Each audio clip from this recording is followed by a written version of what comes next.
Oh yeah, there's.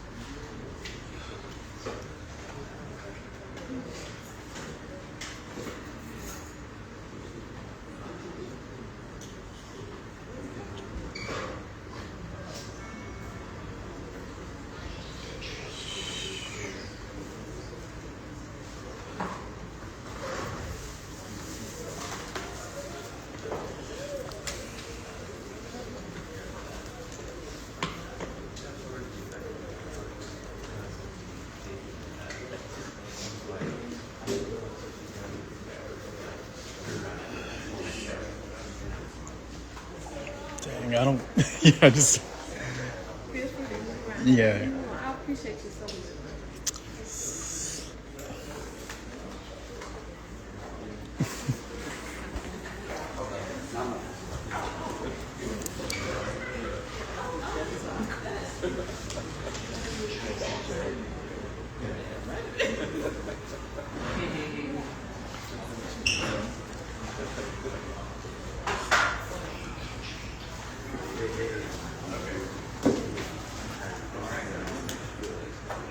All right, y'all.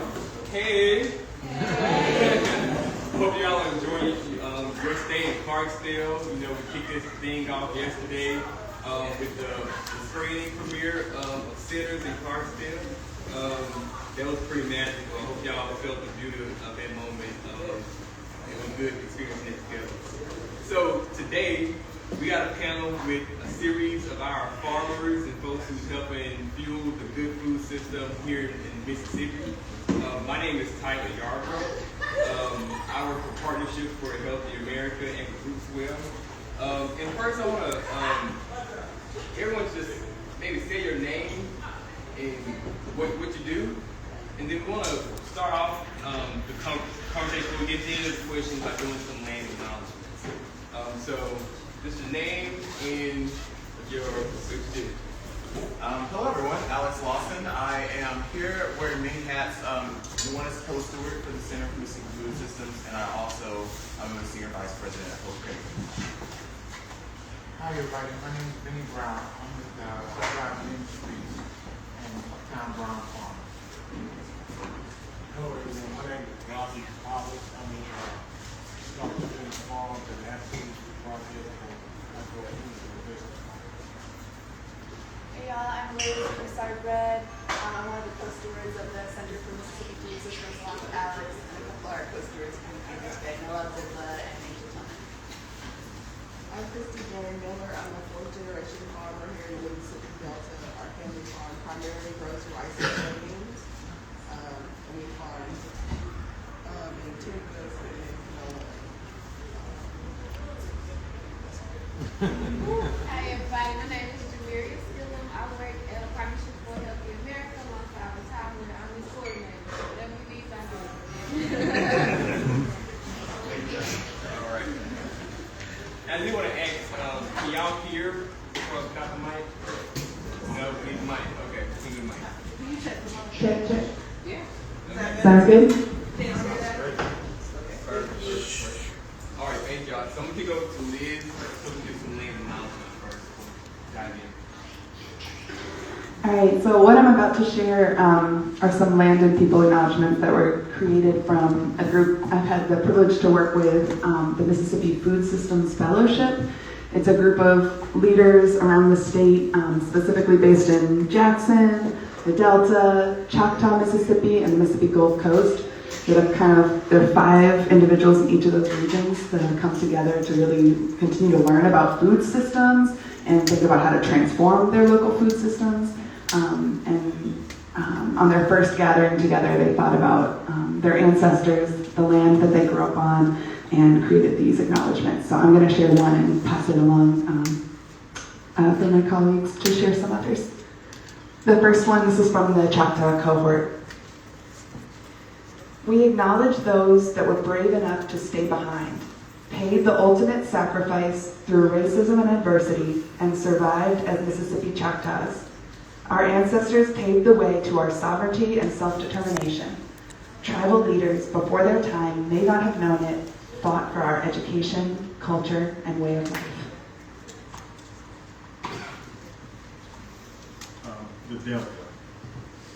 We acknowledge the richness of the soil and the land in the Delta. That was the ancestral home of indigenous people and was tilled and worked by enslaved African people.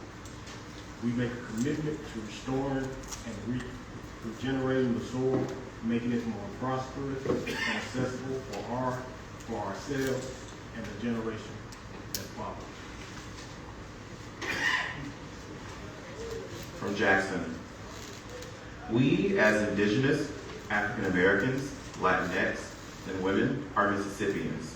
We acknowledge the truth and legacies of white supremacy through policy that has impacted our food systems. We acknowledge inhumane policies such as the separation of families, mass incarceration, border policies, and public health. Right in the coast. We acknowledge the earliest people on this land who came before recorded history, the Choctaw, Chickasaw, and the Creek, for the settling of this land and upholding the sacredness of this ecosystem. The enslaved Africans for leaving a legacy of a self-sustaining people. We are grateful for the love, shared, and generational gifts of culture and life by the mixing of tribes and bloodlines in the name of peace. Thank you. All right. I want to pass the mic to Jameer to ask the first question from the tag team.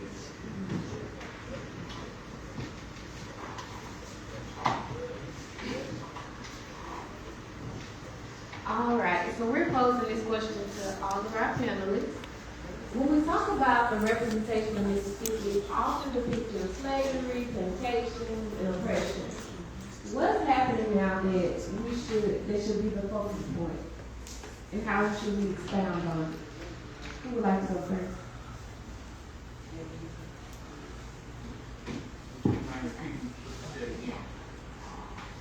When we talk about the representation of Mississippi, it's often depicted with slavery, oppression, sharecropping, and plantations. But what's happening now, right here in the Delta, is shifting. And what should be the focus point, and how should we grow it? Okay. Well, I think we have gone into the trap of believing what somebody else wrote or said about farmers in Mississippi, or those who farm land in Mississippi. I believe those who first had the opportunity to farm for themselves saw that as free, not as slavery. And I think the ones who came along during my era in the 60s, because of the political climate, Vietnam War, and things that was happening outside of our control, it led us to think that maybe the did feel like slavery to us, because we didn't realize how much freedom was in owning land and having control of the soil. And we gave up a lot of the opportunities that the elders had made available to us, the experiences that they had, the ability to be able to step out on the porch and look in the air and let you know what time it was going to rain, or to just stand out in the field and tell somebody exactly what time it is by looking at the shadow.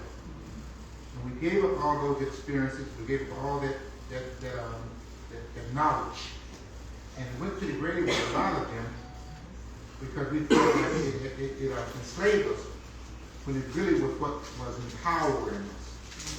And we fell for some type of trick that led us to believe that the government policies and government could do more in order to bring us out of the situation that we were in when we already had the power. And I think we gave up that power because we were looking at something we thought was more powerful. But there was nothing more powerful than the black church and the black experience that was already a part of our DNA. And I believe that when we readapt the concept that was already laid, the foundation that was already laid, when we readapt and look for reforms in those areas that are already there and build on those same concepts, I believe we will find ourselves moving forward to have a different attitude about what has been given to us.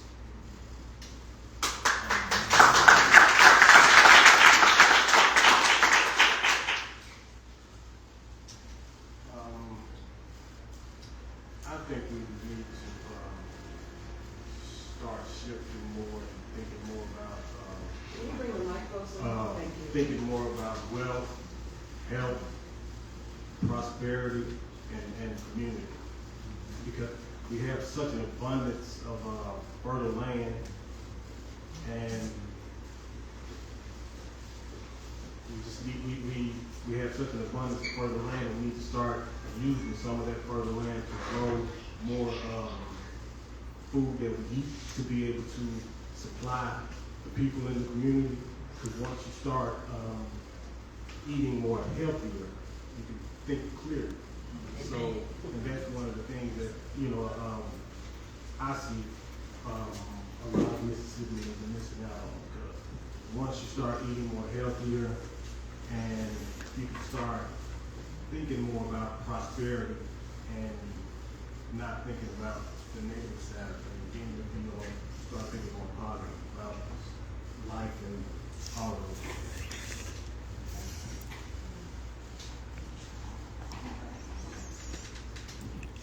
Can you repeat the question one more time? Yes, sure. So when we talk about the representation of Mississippi, it's often that strong depiction of slavery, oppression, sharecropping, and things of that nature. So with what's happening right now, what should be our focus point, and how should we expound on it? I think my first thought when I heard you talk about it was also wanting to be sure that we're really truth-telling about history and just when I came to Mississippi about 12 years ago and met farmers, every farmer I met was so proud of what they do and played such an integral role in serving food to their community. So all I've known through meeting people like Mr. Sam McCrae, from meeting Rocky O. Woods and his family in Shaw, from meeting Ms. Dorothy Scarborough in Shelby, Mississippi, just seeing the pride that folks took in being able to sustain wisdom that they had gotten from their parents and grandparents about how to grow their own food and how they were educating the next generation to do that. And so that's been my experience in Mississippi, and seeing both sort of wanting to pass on knowledge that they've received, but also kind of explore new ways of doing agriculture. So I'm curious your experience with this question. Because agriculture has also changed in many ways. So there are some things that are very indigenous and ancestral, and when I think about the Mississippi Band of Choctaw Indians, they were very agricultural people, and used techniques like crop rotation and things that are still used today, right? And so there are some things that we really are learning from the past, but we also have access to so much new technology and innovation. And so I've seen young people, using iPhones to maintain their gap records, and to, drones to use agriculture in different ways. And it just makes me think we can also really redefine what it looks like to grow food and to share food with our communities. Yeah, as a fourth generation row crop farmer, I think I just want to echo what Liz said. I wouldn't be sitting here if my dad and my granddad weren't able to secure land and to keep the land and then to pass on the knowledge. And so I think when you think of farming, it's so hard to get your youth into it, because they do think, hey, slavery, hey, chopping with the, nobody picks cotton by hand, and the majority of minority row crop farmers don't even grow cotton because of the infrastructure that it takes. But we have to have conversations like this and be able to paint a picture for the youth that when I get on my tractor, I can set the GPS and it'll drive in a straight line. I'm not out there picking anything by hand, but we have harvesters that can pick acres and acres an hour. So I think these conversations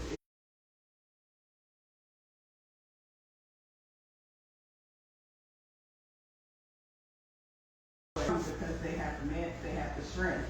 And now I can back up to a piece of equipment and hook up to it and go to the field just like anyone else can. And so I think having these conversations has shifted the narrative, but these conversations need to keep happening. Pass it down to Tyler.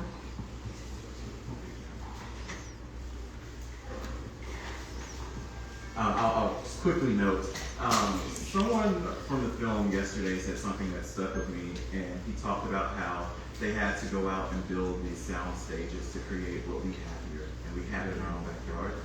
And it was kind of funny because that's about the second time, at least in the last couple of months, I've heard that from someone in California. California produces about 75% of the nation's vegetables, and they're running out of land. They're having extreme weather patterns, and they're thinking about where do we go next? And guess where they were talking about? The Mississippi Delta. So they know something that a lot of the narrative tells us that we don't know, but we know that there are people, there are producers that do know that. There are experts who need to benefit from that. The people in the community need to be at the forefront and centered in all of that when that happens and when it comes to be preparing for it. So what do we need to do to make sure that we are primed for that? It's building up and getting young people ready and interested in this space. It's preparing leaders to be at those tables and lead those conversations, not just hear them. It's creating policies that make it more favorable for us to do that. The vast majority of the crops we produce are not for human consumption. So how do we then shift that, and what does it take to do it? And we have to realize that these are systems that it's not just I've heard before, Mississippi is a place of a lot of fertile soil, but that soil is not giving back much to us. And it's not just soil that betrays us. It's decisions that people have made that will get other decisions, and then the other decisions that have now created the conditions that we have, and decisions can change those, and we just got to work together to make it happen. All right. I do want to acknowledge, I think we have a few representatives from the Mississippi Band of Choctaw Indians. Are y'all in the building? Can we give a round of applause to them?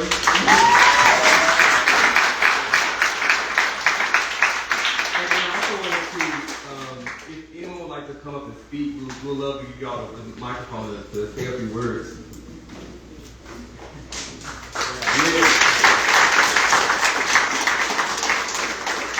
We acknowledge this land is indigenous to, is the home of the indigenous people enough. So I want to give y'all the floor. Good afternoon, everyone. My name is Mark Patrick, and this is my son, Marco, and we are members of the Mississippi Band of Choctaw Indians. And just stepped in because we were on a later panel. Just happened to step in and heard Choctaw.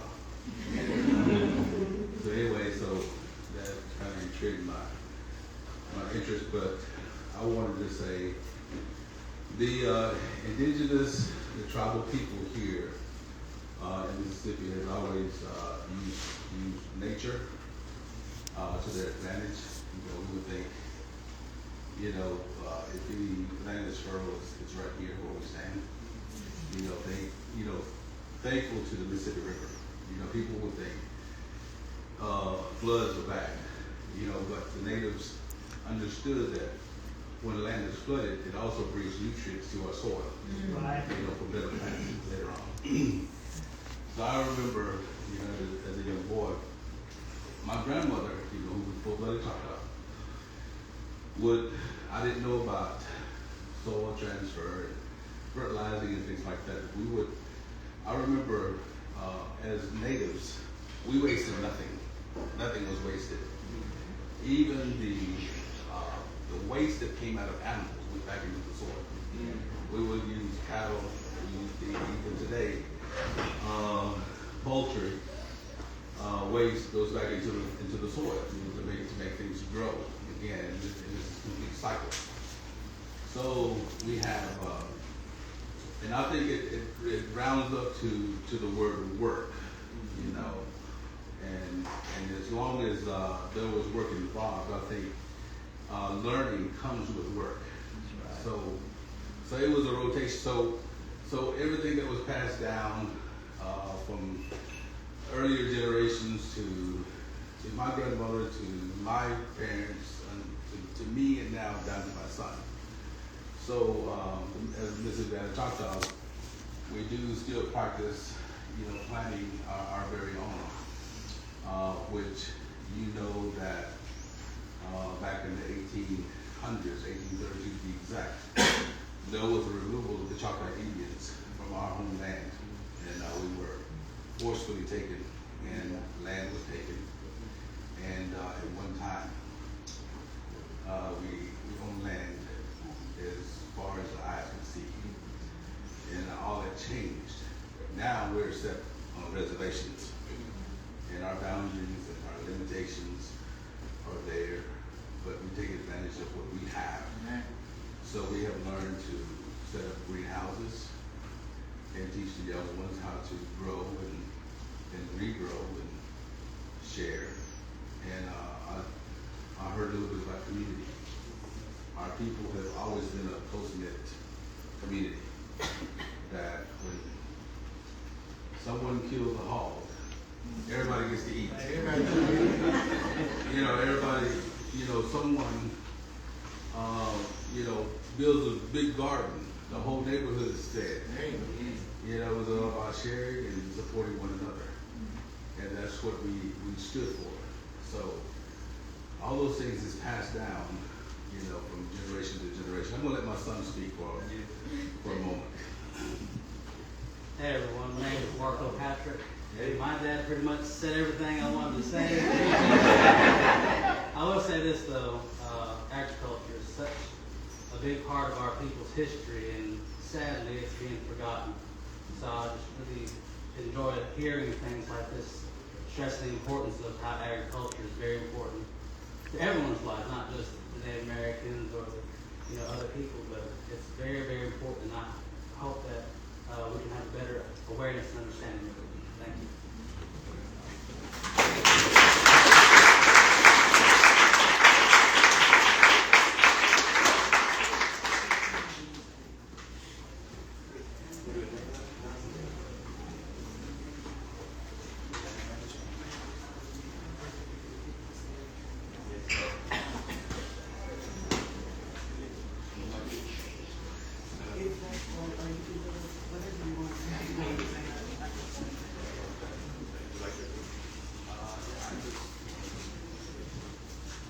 Okay, I wanted to share this with just a little bit. When we're talking about community, let me say something about culture. The planting of crops and food, on our own. Not only did it keep us healthy, where we could go out and work and fight if we have to defend our land or whatever. But it also afforded us neighbors, where Native Americans became good friends with the black people, the black community, and also the white community. Even the Spanish, those who were Spaniards, maybe south of us, And so, for example, we borrowed, even some of our language has been borrowed from the Frenchmen. And like, for example, the word for hat in Choctaw is shepherd. So some of those words has been borrowed. So especially when you get into to the east of us, to the west of us, which is Louisiana from Mississippi, you'll start seeing a lot of the words even interchange. Like, for example, Kuihuma. Kuihuma. Y'all ever heard that before? Teach it to us. We say it like this. Kahoma. Kuihuma means red what? Panther. Yes. Kui is panther or lion or a large cat. And Huma is red. So it's just like, for example, Oklahoma means red people. Oklahoma means people, and red means Huma.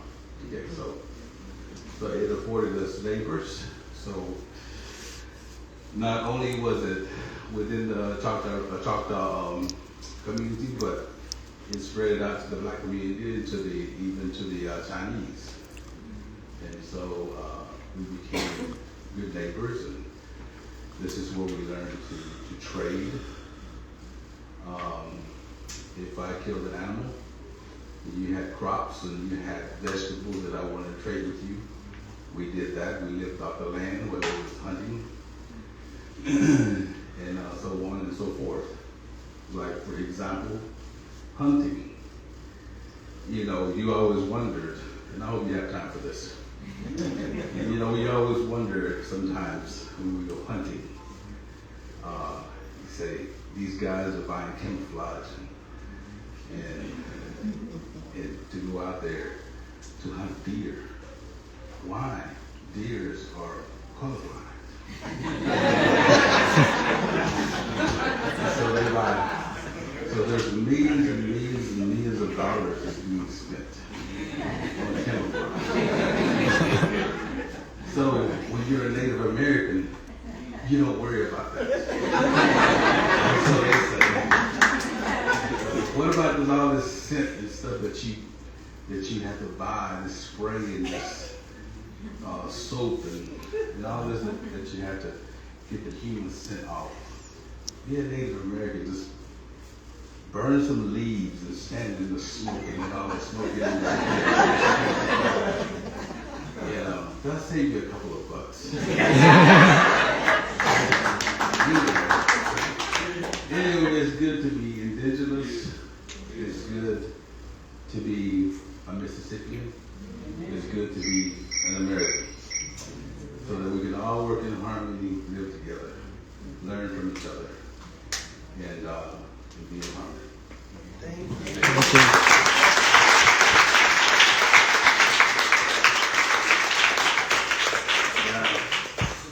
That was beautiful.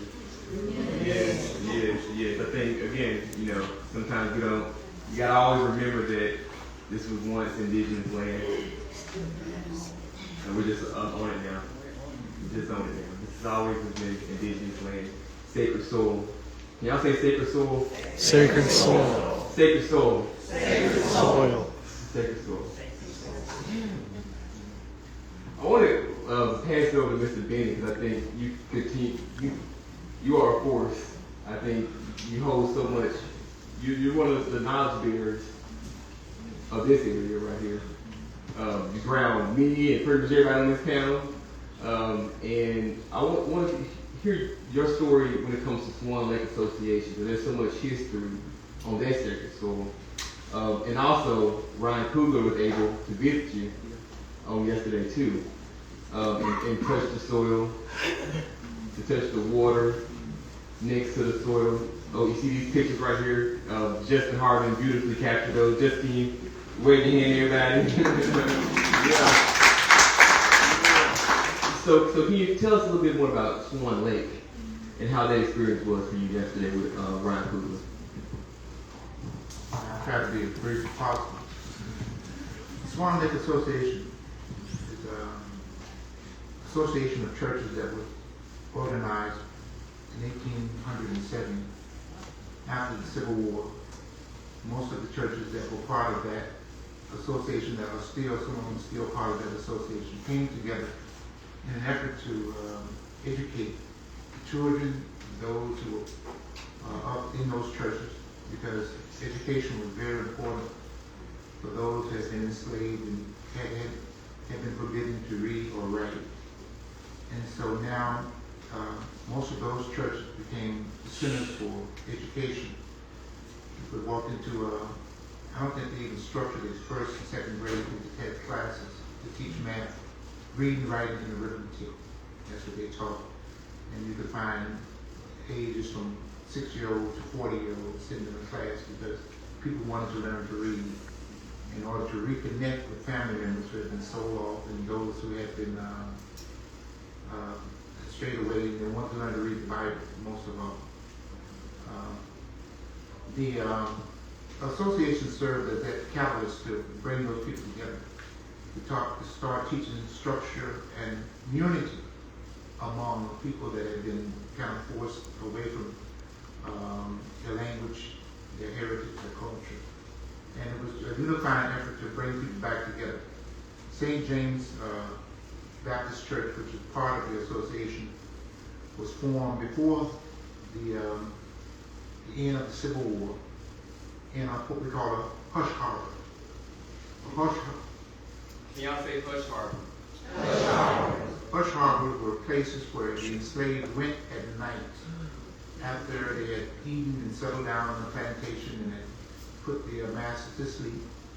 They would sneak out into areas that they went to worship God the way that they felt more free to worship without the insistence of the ritual of the plantation. Slave, love your master and be honorable and all of that. They learned the story of the Exodus, the liberation, what they began to feel.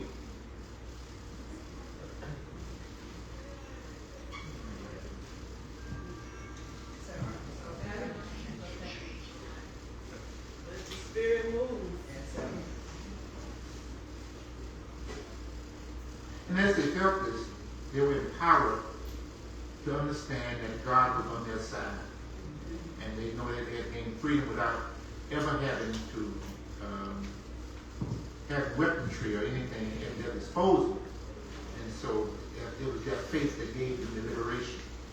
And they built on that faith these centers of worship in those places that were hush harbors, and St. James was built on a hush harbor. They also built a school there in 1924, St. James Normal School.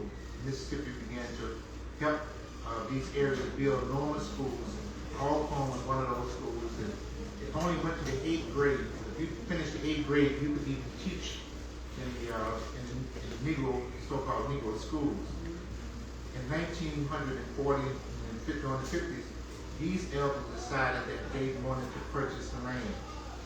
The land was very important for them to purchase. Some of them were already landowners, but they wanted not land for themselves now. They wanted land for those who were those who were migrating to the north, those who had been living on plantation since the generation of slavery. Some of those had never moved off of those plantations since freedom came. They went straight from slavery to the plantation system of servitude, and so they had never experienced freedom. You know, when you think about my great-grandmother, never had electricity, never experienced electricity. She died in 1957. And so this was an attempt to provide freedom for those farmers who had experience, but they didn't have the money to buy equipment. And this was done on Swan Lake Association. So they purchased, by the help of a Jewish man and lady, they were able to purchase 650 acres of farmland. And they didn't distribute this land, but they leased this land out to farmers who didn't want to move to places like Chicago or Detroit. And they settled there in order to use their experience to start family farms and to begin to build wealth. My family moved there in 1963. And by 1967, we had actually built enough wealth to buy a home. My dad became a first-time homeowner, born in 1906. It took him 60 years to become a first-time homeowner. And we opened up a grocery store, and we began to get up with mobile stage, and I became the first male in my family to attend college and graduate. Well, yeah,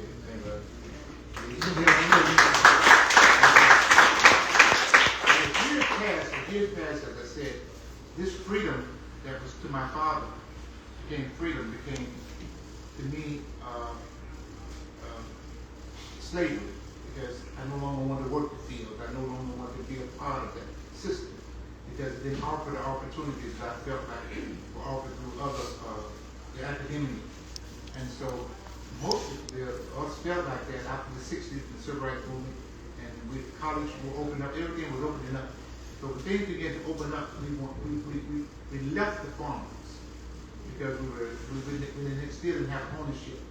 And leaving the farms, we left the equipment, we left our elders, and we left them there to fend for themselves. And they began to sell this land, and now we no longer have the experience, we no longer have the tools to work with. We find ourselves in 2025 worse off than they were in 1945 under Jim Crow. We call this freedom.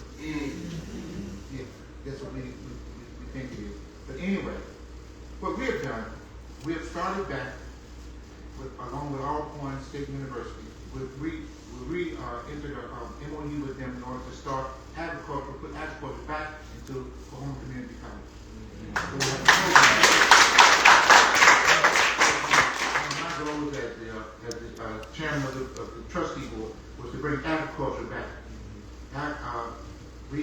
our students to start learning. Somebody was talking about drones, and aquaponics, and hydroponics, and learning how to raise cattle, learning how to be ranchers also. We have enough land for them to do all of that.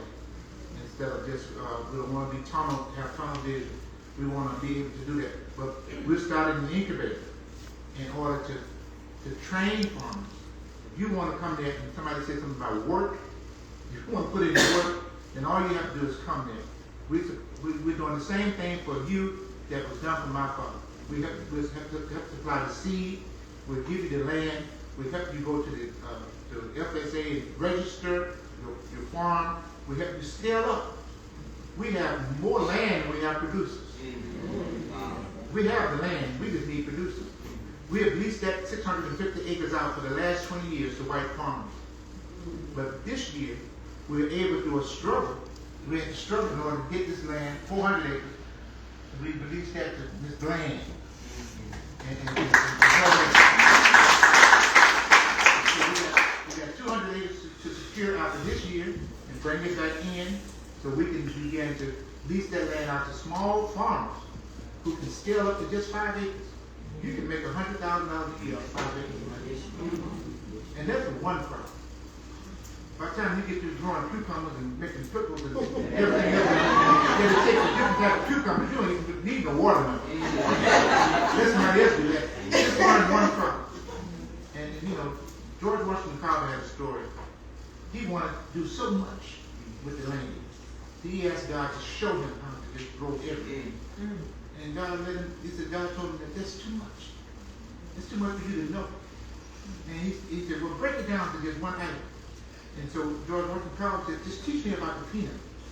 And God told him that was still too much.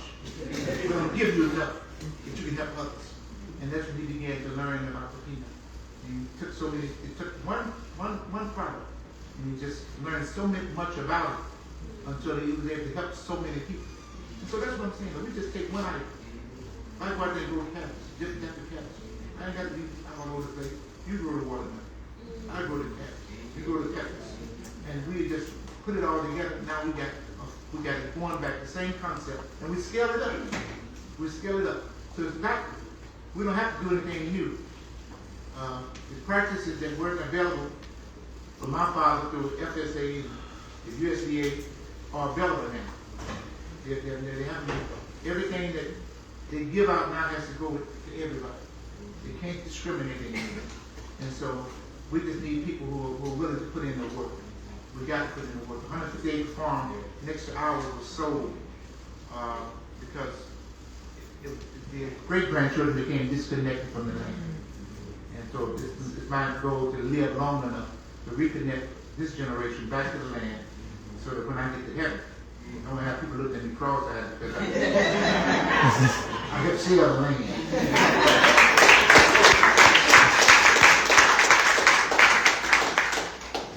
Yeah, and thank you for just being a living, breathing model of his work that we can really look to and be an advisor, and it's been beautiful. Ryan Coogler. Yeah, you didn't mention about Ryan Coogler. Say that really quick. It didn't really hit me until this morning about 3 o'clock. And I said, let me Google this man and see what he's doing. I said, golly. I didn't know he had done so much, you know. But what's fascinating thing is now he's taking control of his talent. Yeah. Now Warner Brothers is coming to him. He's not begging anymore. And because of that, you know, I just feel like he's gonna. I put in the plug. That's what you want to see anything around here you want to put in film? Come on, man. So we visited the church, and they really enjoyed coming into the church, the sanctuary there, and being a part of it. But God gives us a desire of our heart, and He surprises me every day.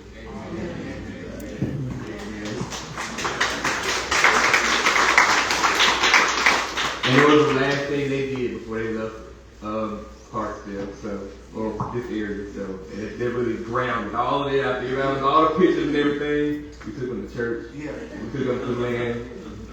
We got some good pictures of it too, y'all.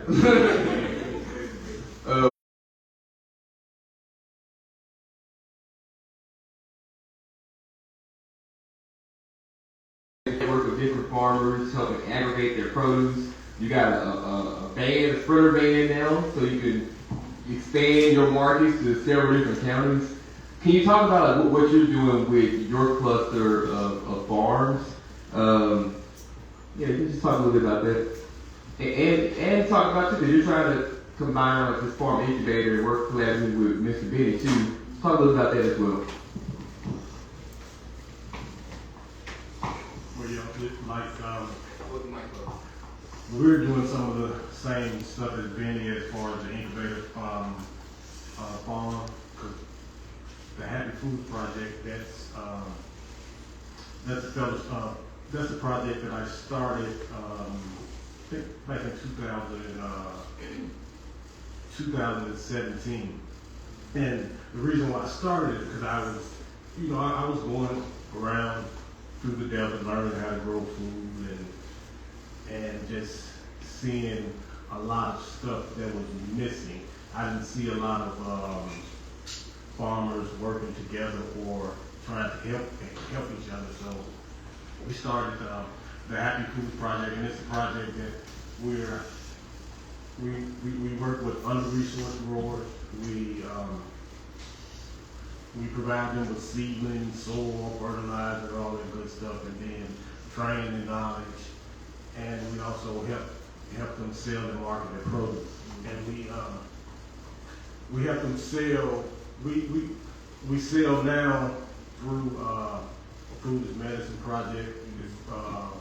We have one is called the Delta Greens Project, and we're working with Tufts University and Super University. We're the lead farmer and aggregator for the boxes. We box them up over at the Alcorn Extension Processing Plant. See, that's what I do. I build relationships with different organizations, different people, and then it just comes together because I'm a spiritual guy, and when I first started the journey, I asked God to show me the way, and He's been showing me the way because I started out with a borrowed tiller, and He's just been connecting the dots with putting me in situations like I'm working with major universities, major nonprofits, and I've been a part of 2 wonderful fellowships with the Mississippi Food Systems Fellowship and Food First Fellow. He's just been opening the door, working with Sam over at Mississippi Delta Council. It's just been a good journey, and my whole thing is just I want to show the young people that farming is cool, growing food is cool, and with the University of Mississippi Ole Miss Food Department, and it's not just ours. We're working with a lot of some of the strong farmers that are working with us on the Happy Foods Project. We're helping them build out their own food and medicine project as well. So we're just trying to just share the wealth, share the wealth, and then we teaching the young people because I have 2 nephews that work for me on my farm, and I also have my sister, and then we hire people from the community to come work and make some money. So it's just we're just trying to just spread the wealth and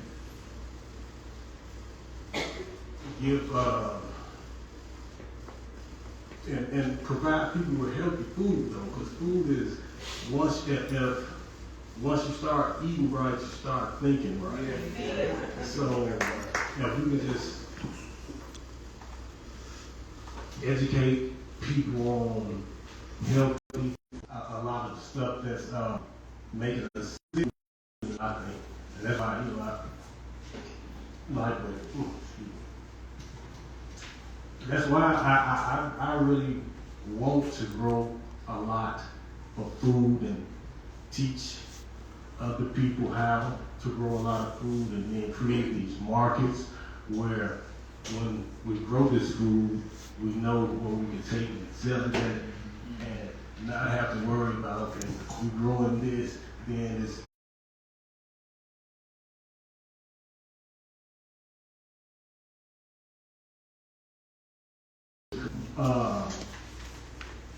growing food. Actually, I really do, because you know it is. I don't look at it as, a lot of people think it's hard work, but I don't look at it as hard work. So, you know, it's just, and once you get the resources that you need, the proper equipment, then it's easy. Then it's real easy. Then you got marketing, you generate money, you making money, not only for yourself but other people around you. So you push, you know. Go ahead.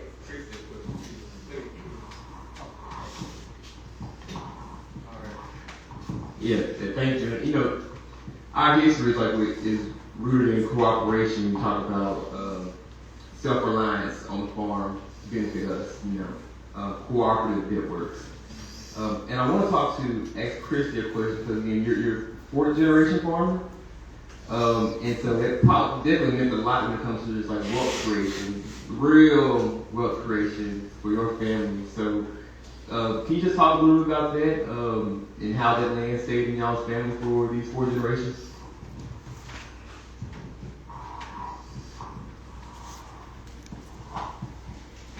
Yeah, so the funny part is I grew up working on the farm and being with my grandmother. She would have us picking produce or just picking wild berries, but I never really considered farming as a profession because it was never presented to me like that, and I fuss at my dad now because everybody else and all the guys in my family went to Mississippi State and majored in agriculture, and I didn't. And he was always say he didn't push it on us because it would have to be a passion, because he knew there would be times where you would be discriminated against, or it would rain and there would be a drought.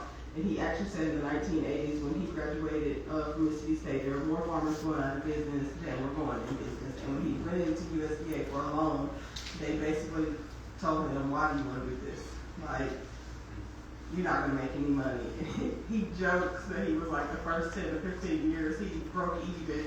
And I was like, well, breaking even is good. At least you didn't owe anybody. And he was like, yeah, but I had small children, and I had a wife, and I had a family.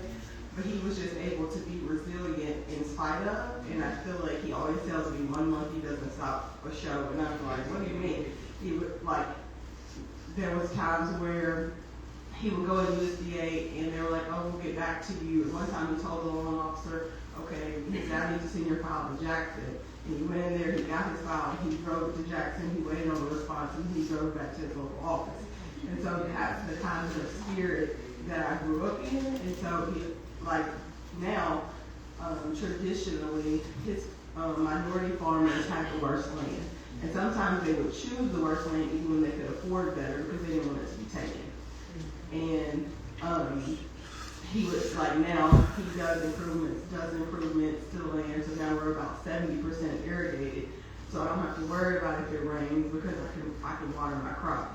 Right now I'm complaining because I'm getting too much rain, but that's the story of the farmer. But I like what Robbie said about the relationships, because he established a lot of relationships that I got to just walk into. He secured land, even if we don't own the 2,000 acres, he secured relationships with some landowners, some black landowners, they're in their 90s, but if they think about selling, they told me I would consider you first because of the relationships that I got to walk into. And so that was encouraging, and I would even think about like how God is always strategically ordering your steps. My husband started working at Bud God Ministries, and he was like, I was like, what is that? Can you stand up? Rob, can you stand up and wave at the folks?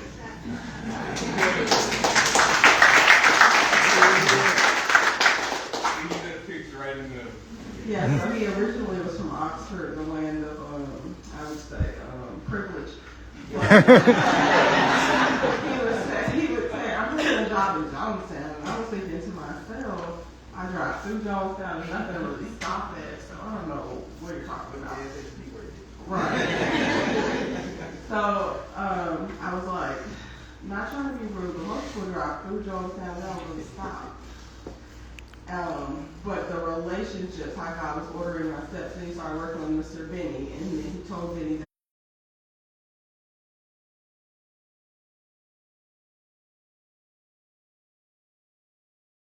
equipment all the way up there to road this up. But as soon as I asked my dad, he said, sure, we wouldn't mind doing that. And then we were able to, it was already rolled up, so then he produced more vegetables that year than it was the previous year because it was already done for him. And just how the importance of establishing relationships. And now I have a cousin that's working with Vinny, helped him get a sprayer. Yesterday came out, set up the sprayer for him. And then when he said you know, when I'm talking about it was a struggle, but God was still ordering the steps. We didn't get it that year, but the next year we did. And then hopefully the next time they'll consider us first because they'll see that we're here, we're serious, and we're trying to incorporate the youth in the county because my husband works for But God, he mentors boys, so we already have the availability of the people who are ready to learn. And so things are going to happen and things are happening.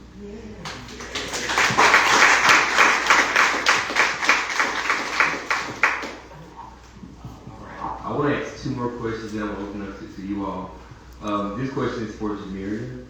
I know you do a lot in the community, really trying to engage young folks in all this work.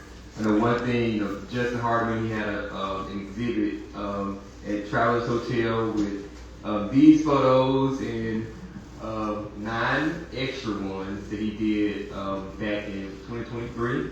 And you pretty much spearheaded getting over 300 students to come experience that. You also was, Jay's Grocery, a neighborhood corner grocery store that got renovated. You spearheaded, there was so many kids on that parking lot really celebrating the opening of the store. And there's also stuff going on in the schools too when it comes to really connecting them back to the land and to food too. So can you just talk about those events and what it mean to engage young people in a real way? Give me a her hand, Yeah. Well, nutrition has always been a passion of mine, and just a quick history. I started school. I decided I was going to do nursing. If nursing didn't work out, I was going to do nutrition. If nutrition didn't work out, I would do education. The corner grocery store get renovated. There's 2 schools right down the street from this corner grocery store too. They both got murals in their schools led by Griot Arts. Is Rebecca in here? Okay. Yeah, those murals in the schools, and in the coming weeks, and before the next school year, there's also going to be a street mural that's going to get painted to connecting the schools to the corner grocery store. So really, really cool work. Really cool work. And now I want to just ask a question to you Alex and Liz. I know you all are part of this initiative, the Next California Project. You kind of mentioned it a little bit. And it's kind of going, again, to the future of what agriculture is going to look like in the Delta. Can you talk a little bit more about that and the wealth potential for people? Yeah, so I briefly mentioned it earlier for those who might not have been in the room. About 75% of the country's vegetables are grown in California. They're experiencing tons of extreme weather patterns. The land is used up. So when people across the country, including those in California, look at where we need to go next and start thinking about fertile land that can be primed to start producing some of those vegetables, the Mississippi Delta is top of the list. The Mississippi River Delta, so the other states around it as well. But when you look at how we're using the land, a lot of times it's very large producers.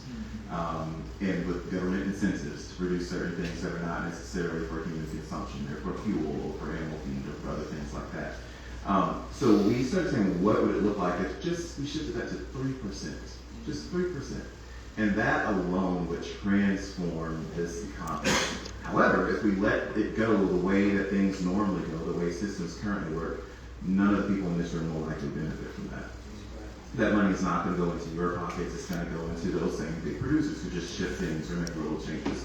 So what would it look like if you put these type of producers on those committees and on those panels, and you center them in those conversations and make it so that whatever changes are coming are ones that they're pushing for and ones that they're prepared to do and carry out. And also, we're equipping them along the way to get there. So what is it that they need in order to make that happen? There are some policies that need to change. There are some leaders that need to be developed so they're positioned to be able to have that voice that can lead those conversations. People need to meet one another and know how you can help each other out. I love the story about how that's already happening here, and it needs to happen more regularly throughout the Delta.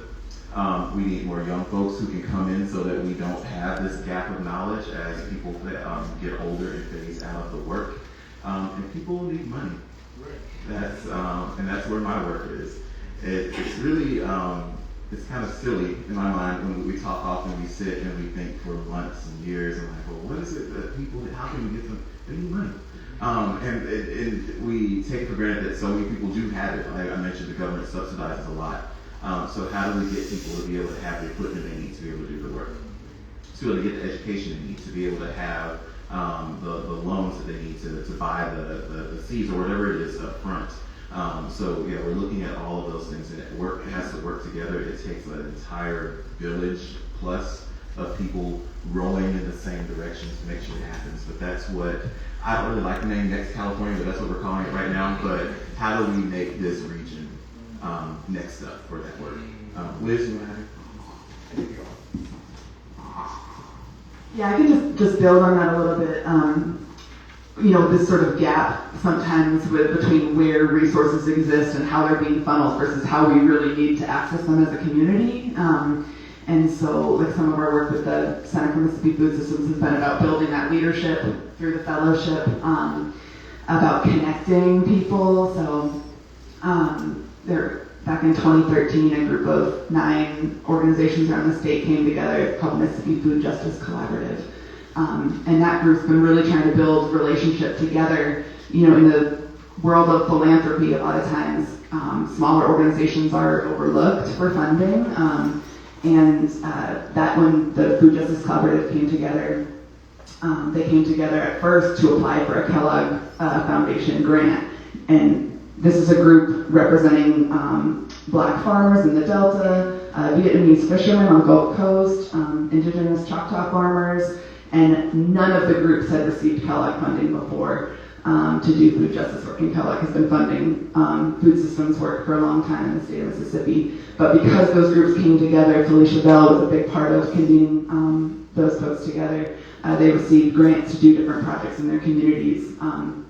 And so coming out of that, that was just sort of the beginning of some of that organizing work, and that led to the creation of the center. I'm giving a very short, abridged version, but there's a lot that we can do in terms of building leadership, coming together, and even now, the fellows are now focused on, thinking about how to impact policy within each of our regions, because there's a lot of resources that come through the government that are not serving us right now and should be.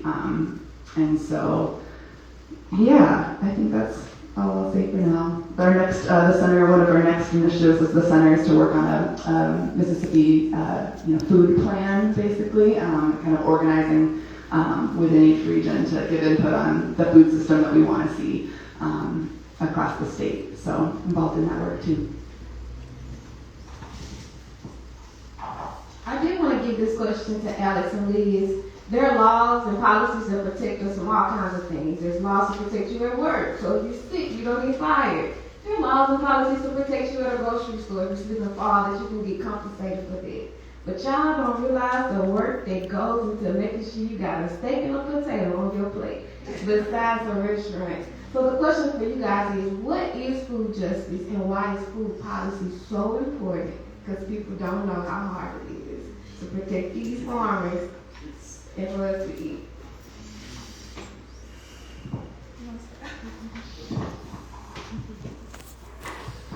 Yeah, I start with that exact thing. Like, think about the plate of food that you eat. Where does that food come from? And who makes the decision about what channels it takes to get there? Think about the kids in the schools, what's on their plates, and who makes decisions about where that comes from and who is benefiting from it. Who gets the money to do this type of work?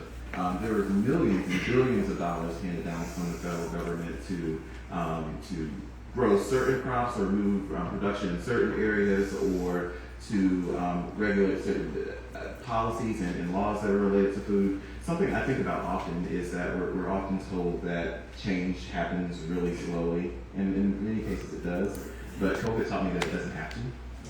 We found a way to feed every child who needed food, for the most part. We used the bus systems to get it out there. We, all of the things that normally stand in the way, the legislators will never do this, and X, Y, and Z, they figured it out almost overnight. So why can't we do that without a disaster? And it's policy that makes it. It's just people making decisions who can make that decision to change it. And the things that are blocking us are just decisions that have been made in other places. So when we think about food justice, we're censoring the people who are the most vulnerable, the people who don't have the largest or loudest voice, people who don't even have access to spaces like these, and thinking about what do we need to do so that those policies, those actions, and those decisions that are being made are made in a way that's favorable for them. And every single person has a stake in that, and every single person can do something from your own seat, your own capacity, in your own way to impact it. That's beautiful, and I don't have a lot to add, but it just made me think also of when the Food Justice Collaborative Partners came together, they highlighted policy as a priority, as something they wanted to work on. But then when we asked ourselves, okay, who in the room can lead that or can engage in policy work, folks are really nervous and unsure kind of how to move forward in policy work. And so we've been on a journey too, and farmers are busy, right? And farmers have a lot going on. So engaging in policy work can look a lot of different ways. I've done a lot of work within nonprofits. And so for me, one way to make policy a little more approachable was to think about what are the policies I have access to in my current role. So when I am a leader in a nonprofit, there's policies that I'm responsible for shaping within an organization and collaborating with others to shape. So kind of like being aware of your power to impact policy, whether that's on an organizational level, whether that's a community level, a municipal, city level, state, federal. And federal advocacy is not always the easiest thing to navigate, so we're doing a lot of education within our network right now to kind of figure out the best ways to shape. So I just wanted to, that doesn't have to be the starting point for your engagement in policy work. There's policies within your household that you're shaping about what food you want to have access to, how you're educating yourself. So, yeah.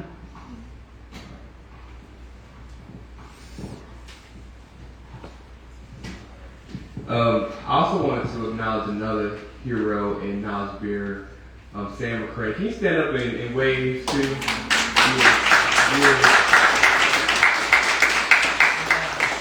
When I first got hired at Partnership for Healthy America, I said this at another conversation too, but Ms. McCray was the first person I went to just learn about food and agriculture in this area. I think there was like 3 days just with him, just listening and hearing. And you also another person that really grounds me too, and we appreciate you. We appreciate you.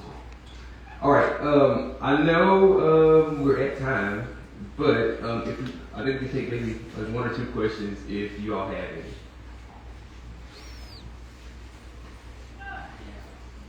Yes, that's what happens. So I ask people, and but I guess I can work with everybody at the table, with the exception of atheists. But I thought I had not worked with you, but it was tough. So yeah. I work with the Field Council Farm Work, a small farm partnership program. And one of the things, I'm going to let me have this conversation because I think it's absolutely critical. We got to think, if we want to grow and advance in this endeavor, then it's the people at this table who can make that happen. And I don't say that lightly. Because we have a great opportunity right now. We not only have people that can do this stuff, we also have the technology And we didn't have the market, a few years ago. If you go back 10 years ago, there would be a discussion we had to have. But go through the deal, then turn around and tell me what you see. The policymakers in these small towns and counties are just like us. And if just using Coahoma County alone, if you just look at the school alone in Coahoma County, it's a $10 million market. And then that is not that hard to penetrate. You prove that. So, and I guess what I'm trying to say shortly in kind of short words is that we have to have conversations with our local policymakers. The schools, our children go there, they eat the food. In the state of Mississippi right now, the thing changes. Those meals start doing it. We have the infrastructure. And we've been working with farms as you have, and now we're just working in the depth, but thanks to you, it's statewide. It's regional wide. So as opposed to trying to reinvent the wheel and wait for the grant, we may have to have a conversation now be done with churches and include all of our churches. Because outside of saving our souls, they have money. And outside of spending that money, you can use it as leverage. So I'm not asking you to spend anything, but I'm asking you to use those money on CDs and money market, and you're not going to spend for the next 10 years. Fine, let us use that money to build a community. And that is going to be about bringing folks to the table and having that discussion. Those that will, that's fine. Those that won't, that's fine. You only need those that you need.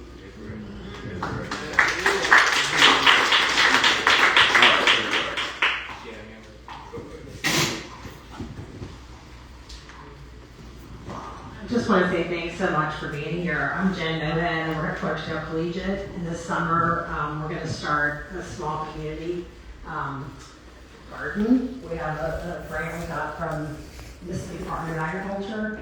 And we realize the importance of young people getting involved, getting their hands dirty, and then a lot to what you said about food being medicine and eating the crop.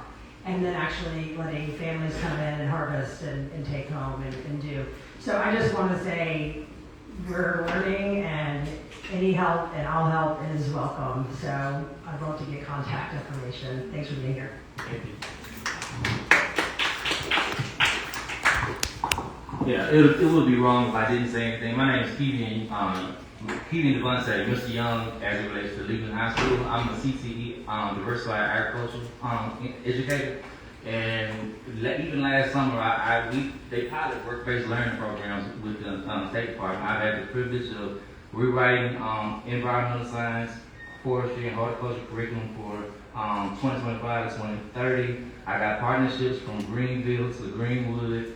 I employed students last summer. They earned $12,000 in one bottle car. It's so much happening, like y'all say, in the States. So I'm proud of all y'all. I had to say something. Y'all need to, I'm in the room, so I had to say something to let y'all know what's going on, and I'm just proud of us, so we're doing it. Yes, sir.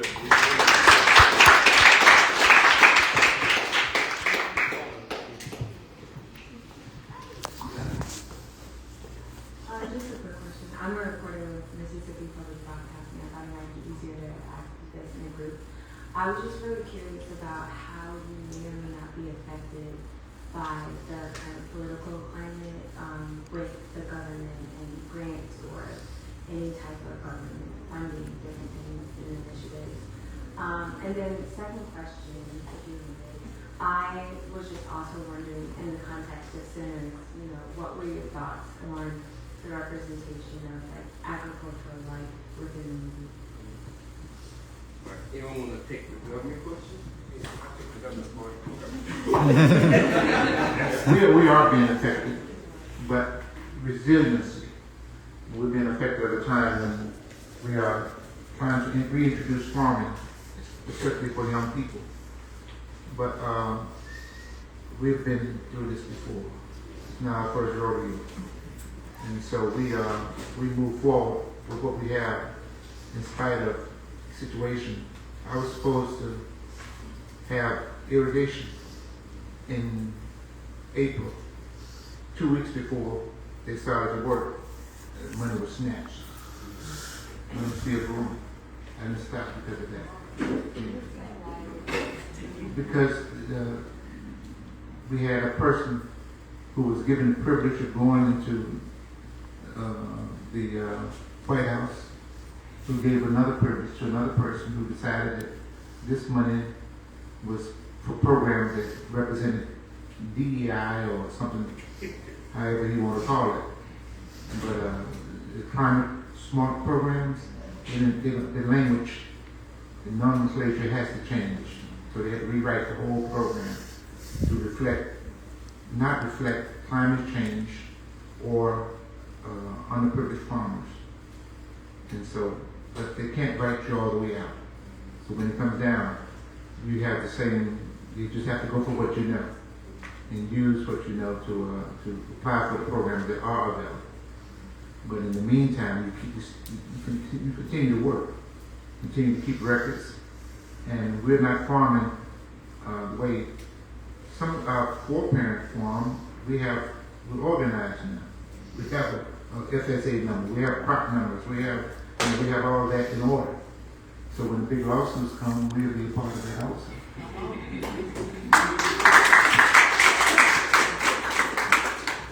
All right, and do anyone want to answer a question around representation of arming in the movie? I know some people haven't seen it yet. Going to see it a little later today.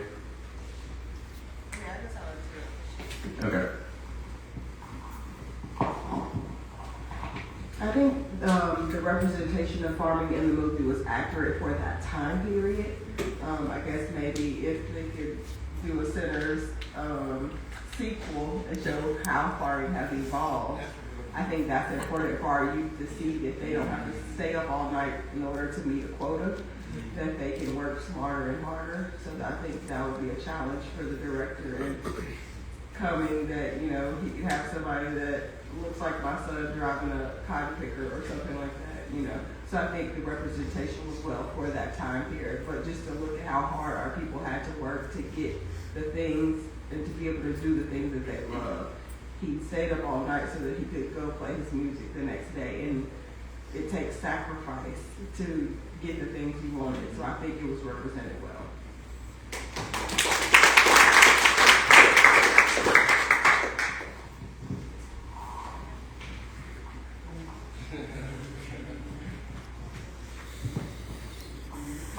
I have a question, and I feel like this is the perfect panel who could answer that.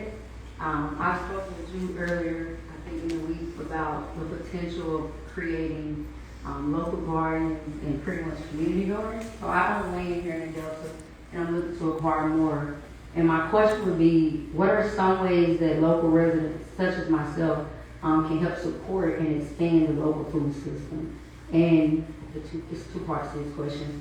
Are there any programs that help communities grow, things such as farmers markets, community gardens, and food co-ops? All right, this will be our last question. We had the farmers market last year through partnership with Health America, and I thought it was a great concept because they gave away $1,000 given away by Partnership for Health America in vouchers at every farmer's market. So you got $1,000 floating before people could have to actually reach in their pocket to spend their own money. And so, and at the end of the day when the market was over, if you had something left over up to $375, it would buy back from you. But most of the time, the farmers had sold out because there was, like I said, money on the table already, and then people brought their own money to buy stuff. Then we had demonstration cooks out there who were doing using our vegetables and stuff to have people demonstrate how to cook and stuff like that. And that's another thing, we talk about. Young people don't know how to cook. Young mothers don't know how to prepare vegetables. So we can have all the vegetable and healthy food we want, but if there's no health classes are nothing going to teach these young mothers how to prepare this food, then we're still going to be lacking. So it's a lot to be done, you know. Yeah, and I do want to, Julie, can you give a wave too? She's doing a lot of work actually educating everybody in the community, especially young people, on how to cook. So thank you, Julie. Can we give her a round of applause, please?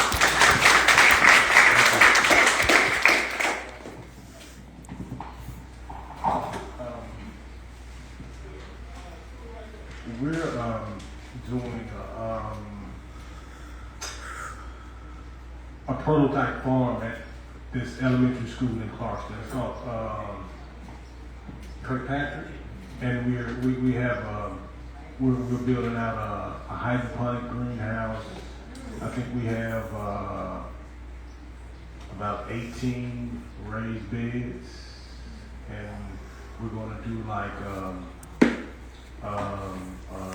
100 by 300 foot plot that we're going to grow food in, and the hope is for this particular school to have something on the kids' plate every week, or something like that. So that's the plan. So we just trying to, we're doing a little prototype where if this works, someone else can do the same thing in their community, or something like that. And then we also want to use that farm as a demonstration tool for the people in the community, and also the school kids as well. And you're welcome to stop by to take a look at it, to see what we're doing, come by and help out, or and you're also welcome to come by our farm, because our farm is set up sort of like a demonstration farm. We do we're setting up a hydroponic greenhouse. We're doing an aquaponic greenhouse. We have high tolerance where we grow tomatoes. We have raised beds. We grow in bags. We use landscape fabric, drip irrigation, all types of different methods. So if you want to learn how to, different ways how you can set up a garden, or a small farm, or just some raised beds, you're welcome to stop by our place and get you some ideas. And if you need a few plants, we got them too. They're different too. So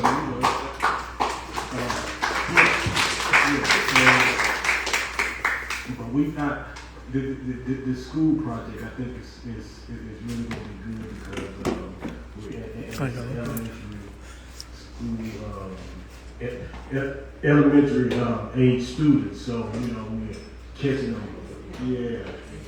there, so they can actually see where the food from their cafeteria is coming from. So, and with the help of we're not just doing this on our own. We're part of the entire farm school and homeless. So we try to do stuff. That's Rootswell. And I also want to, again, Kirkpatrick is also going to get a school mural too, through Griot, with some funds. And so, again, we're building all of this together.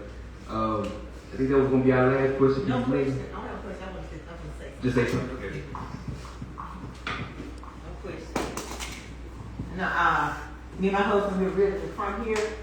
My mother's from here. She has 11 kids, 10 still living. I just want to say this to all of y'all that say that I'm from Clarksdale. I'm so proud of y'all. I'm so proud. Me and my husband, we both chefs. We in the farming.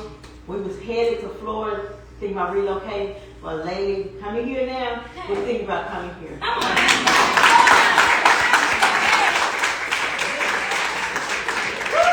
All right, why don't you write that down? We'll have to get the Clarksdale. All right. Thank you all for joining in on some of these conversations. I do want to do two things. There's two more conversations. There's two more conversations happening today. One is it's called Mountain Bayou Legacy and Placemaking, and economy. That is going to be at Meraki Roasting Company today at 4 o'clock, so right around the corner. And then at 5:30 back here, there'll be a conversation with the Humanities Council called Cultural Diversity in the Mississippi Delta, Conversations with Choctaw and Chinese Americans. And so that is going to be something that you don't want to miss. And then tomorrow, to round it out, there's going to be a panel discussion and a mixer called Southern Renaissance, Young Creators Making Motion. And so you're going to hear from Breezy, Reggie and Breezy. You hear from Justin Hardiman, I don't know if he's still here, and a few other creators that is making some motion. And just lastly, Chandler, would you like to say a few words just to close us out about like the space that we're in? Too, and thank you so much for opening up your space. It's my pleasure. Thank you. I'm Chandra Williams. I serve here as the Executive Director of Crossroads Cultural Arts Center. So we are super proud and happy to be a part of all this programming. We are really a community-based organization, a nonprofit. Our mission is around Black history and heritage, but this all fits in because our work is about healing. It's just about healing. We do healing through cultural arts, healing our cultural identity, healing who we are. And so this representation is wonderful because having grown up in urban areas, we didn't grow up seeing ourselves as farmers and things like that. So we didn't have that self-sufficiency. So when I came here right out of college and saw this type of thing that we were hearing about today, I found it revolutionary. You know, I think that it is revolutionary, and I know that you have that spirit and y'all know that, even though you don't walk around shouting and all that kind of stuff. So thank you for having this, and thank everyone for coming, and hope you feel at home. Come again. Thank you all. And Ryan Coogler also took this building too, so that's part of this history now too. Yeah, thank you for having, he had the whole crew here yesterday for lunch. Tyler did that. Yeah, thank you. Thank you. Thank y'all.